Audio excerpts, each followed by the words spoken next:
ববিতার উপর ভীষণ ক্ষেপেছেন নায়ক ফারুক। অনেক দিন ধরেই মনের মধ্যে রাগটা জমিয়ে রেখেছিলেন তিনি। অবশেষে আমজাদ হোসেনের স্মরণ সভায় সেটা প্রকাশ করলেন।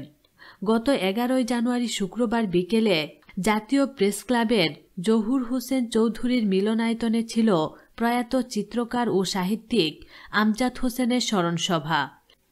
গুণী অভিনেত্রী ববিতার একটি কথায় নাকি ভীষণ আঘাত পেয়েছেন নায়ক ফারুক।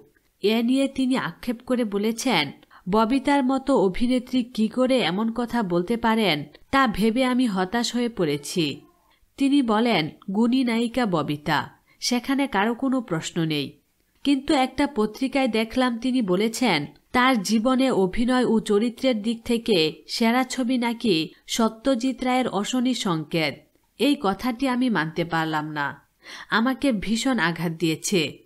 একটি টকশোতে আমি বলেছিলাম ববিতার জীবনের শ্রেষ্ঠ চলচ্চিত্র আমজাদ হোসেন পরিচালিত গোলাপি এখন ট্রেনে।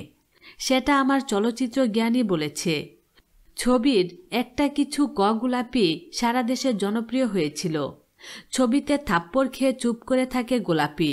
এই চুপ করে থাকার একটি অর্থ ছিল, সেটা হচ্ছে নিরীহ মানুষের মার খাওয়া ছাড়া আর কোনো উপায় থাকে না। ববিতার উদ্দেশ্যে ফারুক সত্য কথা বলার আহ্বান জানান। ববিতা কি এসব বুঝে না? তিনি হয়তো নিজে গোলাপি এখন ট্রেনে ছবিটা দেখেননি ভালো করে।